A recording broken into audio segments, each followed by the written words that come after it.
John Kennedy's biography. 1. Who was John Fitzgerald Kennedy? Born on May 29, 1917, in Brookline, Massachusetts, John Fitzgerald Kennedy served in both the U.S. House of Representatives and U.S. Senate, before becoming the 35th president in 1961. As president, Kennedy faced a number of foreign crises, especially in Cuba and Berlin, but managed to secure such achievements as the Nuclear Test Ban Treaty and the Alliance for Progress. On November 22, 1963, Kennedy was assassinated while riding in a motorcade in Dallas, Texas. 2. Early life. John Fitzgerald Kennedy was born on May 29, 1917, in Brookline, Massachusetts. Both the Fitzgeralds and the Kennedys were wealthy and prominent Irish Catholic Boston families.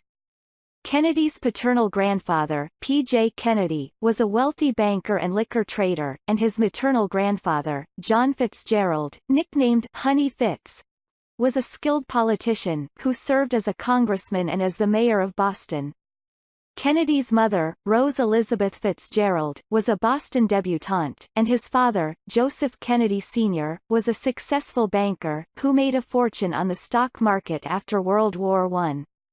Joe Kennedy Sr. went on to a government career as chairman of the Securities and Exchange Commission, and as an ambassador to Great Britain.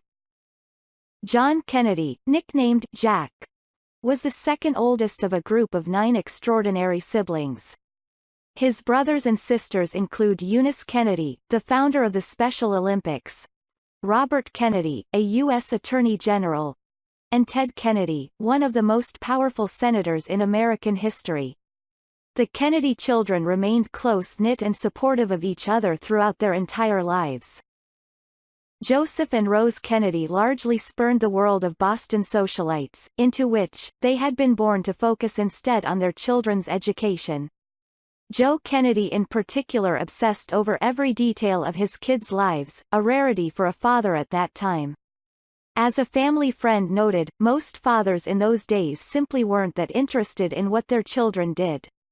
But Joe Kennedy knew what his kids were up to all the time.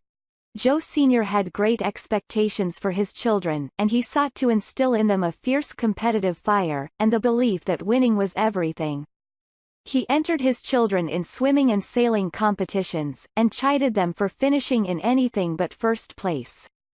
John Kennedy's sister, Eunice, later recalled, "I was 24 before I knew I didn't have to win something every day." Jack Kennedy bought into his father's philosophy that winning was everything. "He hates to lose at anything," Eunice said.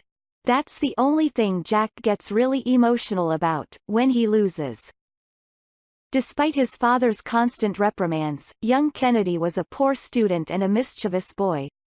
He attended a Catholic boys' boarding school in Connecticut, called Canterbury, where he excelled at English and history, the subjects he enjoyed, but nearly flunked Latin, in which he had no interest. Despite his poor grades, Kennedy continued on to Choate, an elite Connecticut preparatory school. Although he was obviously brilliant, evidenced by the extraordinary thoughtfulness and nuance of his work, on the rare occasions when he applied himself, Kennedy remained at best a mediocre student, preferring sports, girls and practical jokes to coursework. His father wrote to him by way of encouragement, "If I didn't really feel you had the goods, I would be most charitable in my attitude toward your failings. I am not expecting too much, and I will not be disappointed if you don't turn out to be a real genius, but I think you can be a really worthwhile citizen with good judgment and understanding." Kennedy was in fact very bookish in high school, reading ceaselessly but not the books his teachers assigned. He was also chronically ill during his childhood and adolescence. He suffered from severe colds, the flu, scarlet fever and even more severe, undiagnosed diseases that forced him to miss months of school at a time, and occasionally brought him to the brink of death.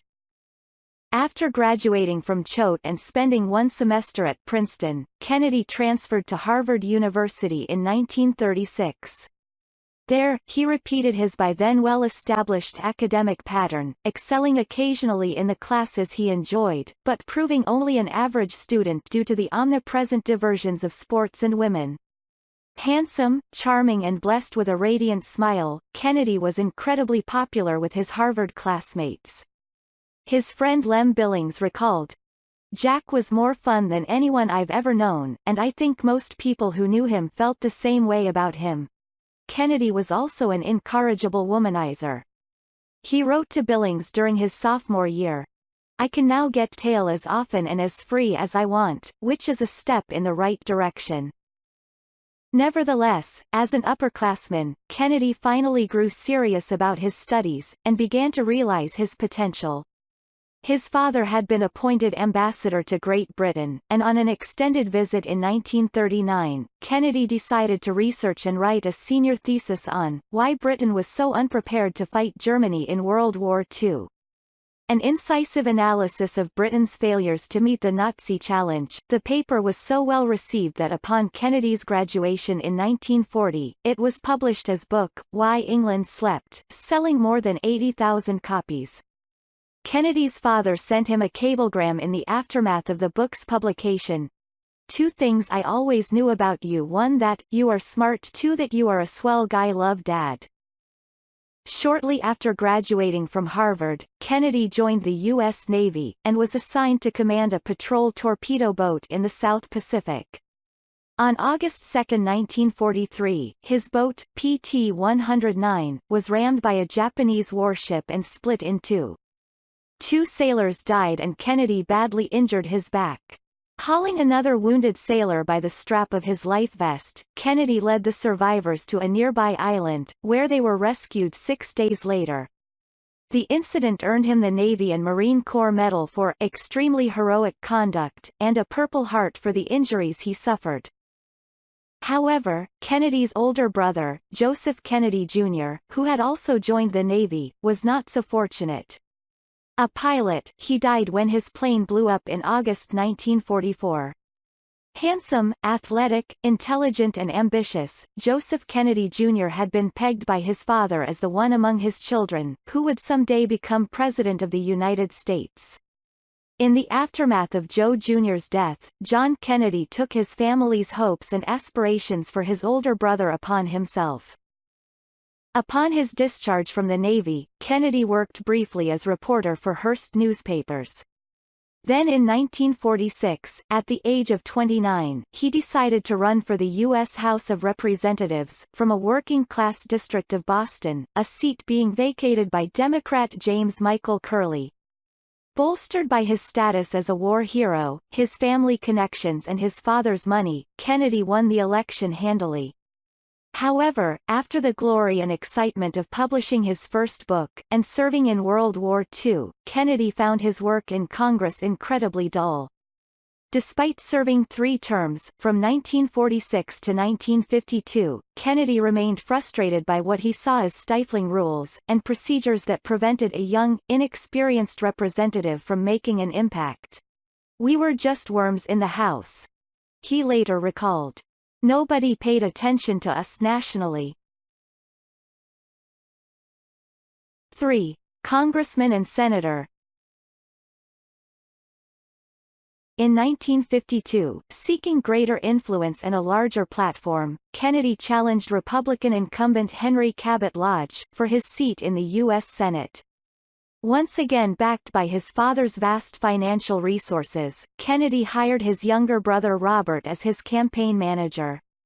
Robert Kennedy put together what one journalist called the most methodical, the most scientific, the most thoroughly detailed, the most intricate, the most disciplined and smoothly working statewide campaign in Massachusetts history, and possibly anywhere else.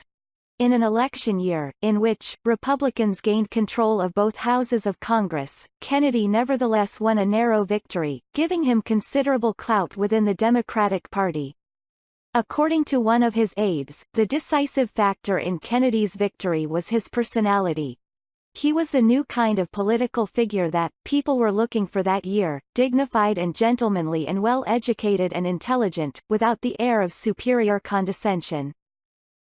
Shortly after his election, Kennedy met a beautiful young woman, named Jacqueline Bouvier at a dinner party and, in his own words, leaned across the asparagus and asked her for a date. They were married on September 12, 1953. Jack and Jackie Kennedy had 3 children: Caroline Kennedy, John Kennedy Jr., and Patrick Kennedy. Kennedy continued to suffer frequent illnesses during his career in the Senate. While recovering from one surgery, he wrote another book, profiling 8 senators, who had taken courageous, but unpopular stances. Profiles in Courage won the 1957 Pulitzer Prize for Biography, and Kennedy remains the only American president to win a Pulitzer Prize.